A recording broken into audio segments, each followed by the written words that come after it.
Hey there, it's EnderVerse. Today we'll be reviewing mods of the month for June, and it happened that the 1.21 update also released the same month, so I have handpicked some updated mods for that version too. Now without any further ado, let's dive into the video. First up we have Darwin IV, a mod intended to simulate an alien planet with plenty of regions, each housing different species. The quality of the mod stood out to me, and the idea, although not very unique, has been developed in a way that makes it actually special and worthwhile. The portal to the Darwin dimension is literally a few blocks away from spawn, which facilitates the logistics and makes the dimension less hassling to get to. To light up the portal, you need this new item, which requires an Nether star, meaning that this journey isn't something you'll be able to do from the get-go. Amongst many biomes, I've encountered the ones with bushy orange forests, others with long purple rivers, and some that have solid oceans with dead traps on the surface. In an alien planet, you are actually the alien, so be prepared for some tough adversary.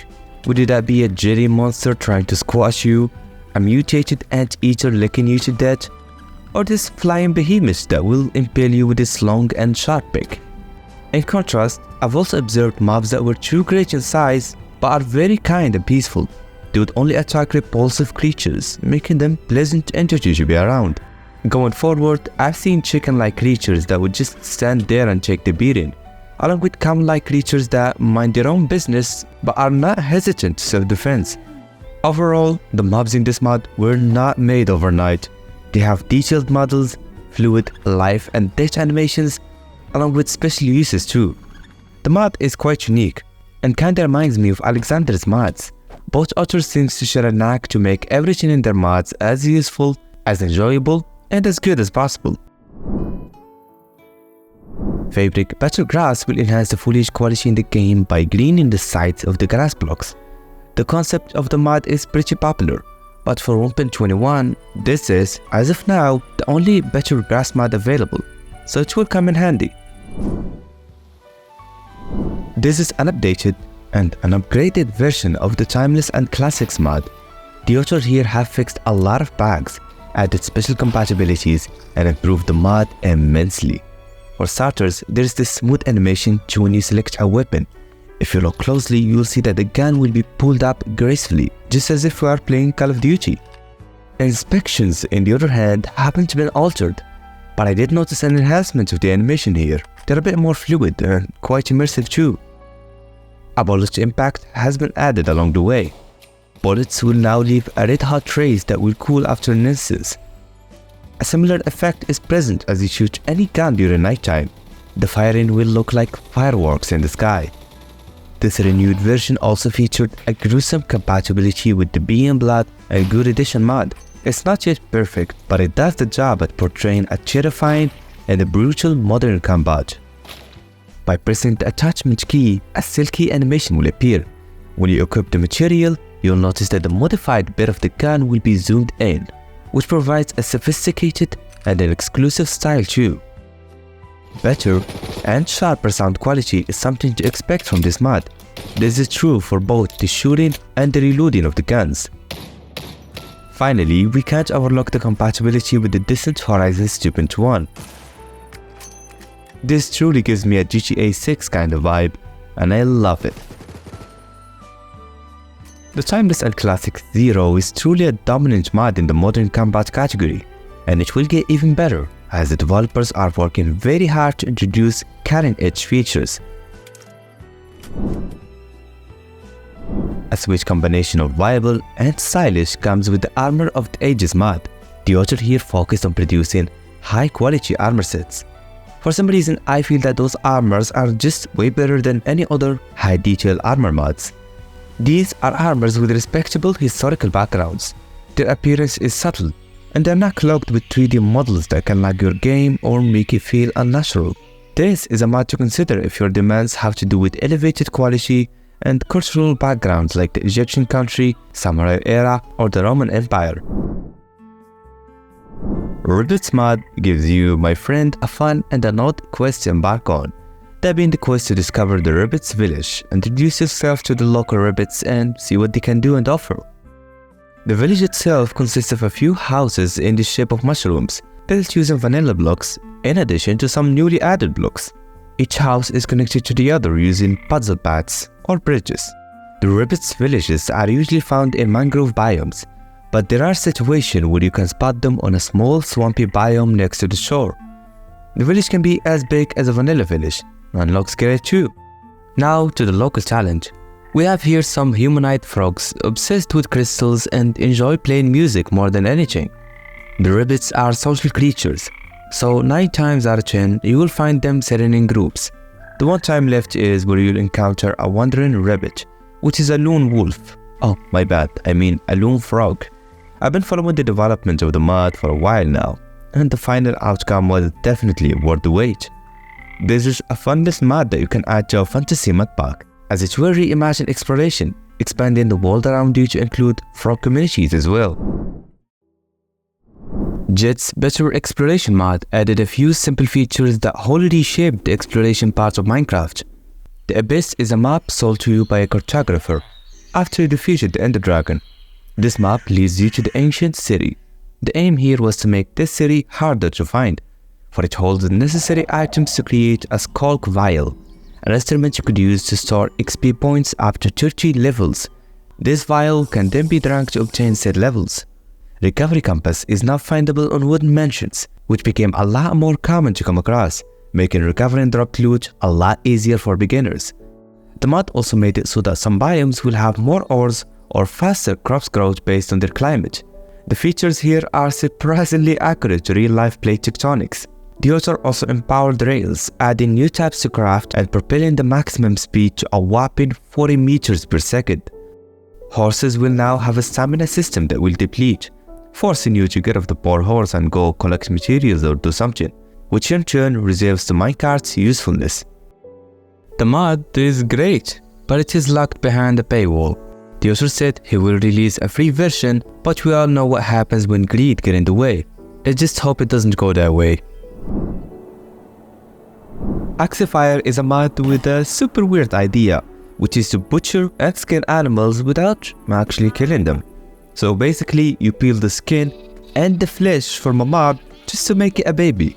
Depending on the mob, you'll be given some flesh along with the skin or feather of said mob. The mod is just too weird, but I think that's what makes something very unique. It's the ability to make a project absurd in a way. Maybe it's too big, too enjoyable. In this case, it's too gross. With this mod, even farming won't be a peaceful activity. That's right, there is a monster amongst a few others provided by the Legendary Creatures mod. The developers of this mod designed highly animated and detailed mythical creatures, most of which are hostile and will attack you on the spot. As demonstrated in the beginning of this section, some of these monsters spawn randomly, catching you by surprise, while a number of monsters are found lurking around the forests or the swamps. Cliff Ender Tree is a mod concerned with updating some geological features of Minecraft landscape. Freshly structured biomes are added, featuring a wise mixture of blocks and items designed specifically to make the biomes look wild and immersive. And the world generation here is quite similar to Terlet mod, so you will be familiar with it. The biomes category of mods is already flooded with a lot of projects, but this mod managed to stand out to me thanks to its simplicity and decent delivery. Fence on a Slab is a limitless mod, adding the ability to put fences on slabs. The mod, unlike any other, fixes a very small bug in the vanilla game, but opens the door for countless building designs in the process. The mod is decent for solo gameplay, but bear in mind that once it's installed, it's there. You may want to keep it in, since removing it might corrupt the world forever. I've covered Explorify plenty times before, but fairly recently, the mod has received 3 new structures, first of which is a camp. Not very big, but adequate, as it contains a bed, a stable with a pre-existing horse, and a camp to keep you warm. Second one is the biggest thus far, which is the tavern. This is a sizable structure with multiple rooms, ladders on the side, and a treasury room for you to loot. Finally, we have the farmstead, a small villager house usually spawning on top of a hill. The farmstead comes with few farming equipment on the side, and it is a perfect house for simplistic gameplay. This mod will add the HUD from the Microsoft Flight Simulator game. Now as you fly in Elytra, you'll be informed of your altitude, rotation, speed and whatnot. This mod can help you calculate your maximum speed, maximum altitude, and your balance throughout your flights. It's also compatible with the Doable Roll mod, so go wild with it. Call of Yucatan is a mod resembling the Mayan fairy tales, as it will add 2 new structures. First, and the most notable, is the Mayan Overgrown temple. This one we are mostly familiar with, since it is well known across the planet. Inside the temple are a few loot chests, blocks emitting deadly laser beams, and reflectors that are designed to direct said beam.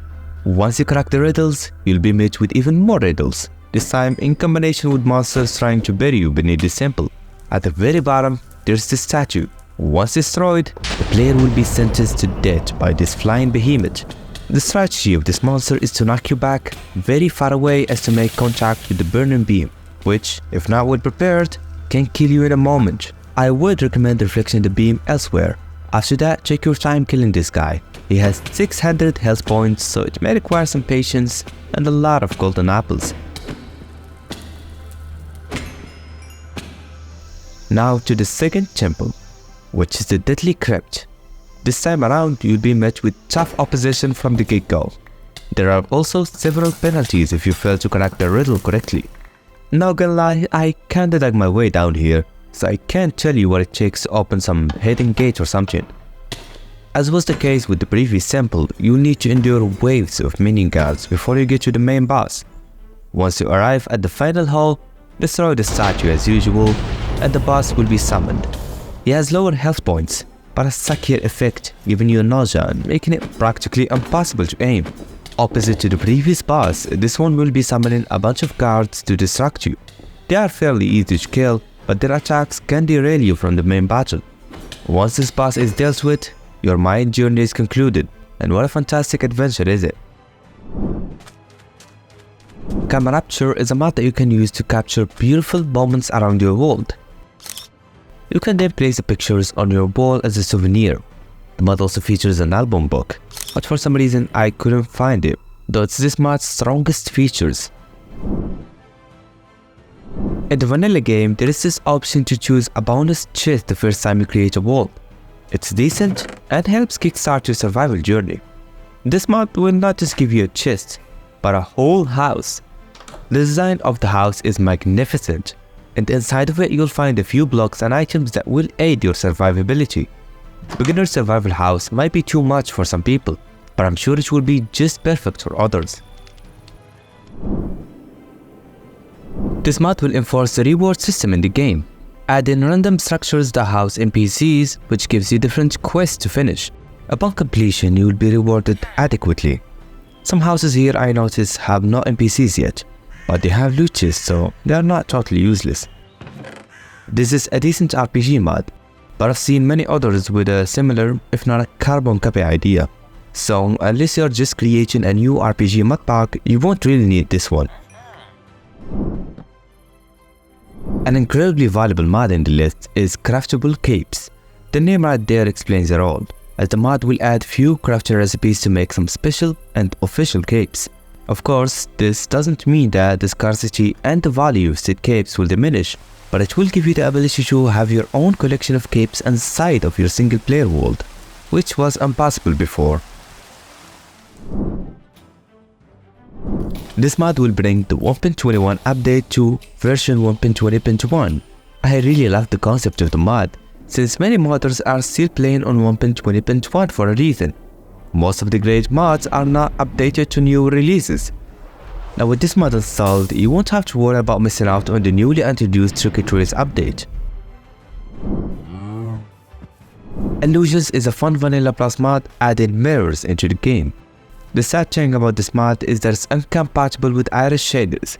Amongst these mirrors are ones that will distort the reflection, making you look too tall, completely distorted, and more.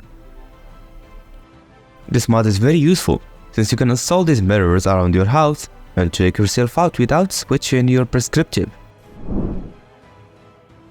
Piglet Structures is a unique world gen mod because it adds not only new well-designed structures and dungeons, but also new mobs, items, and blocks along the way.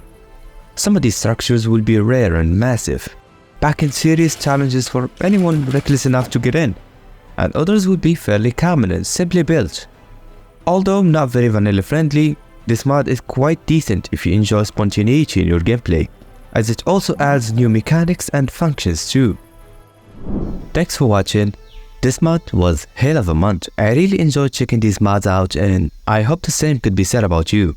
Subscribe and like the video, but only if you found it valuable. See ya in the next one, my friend.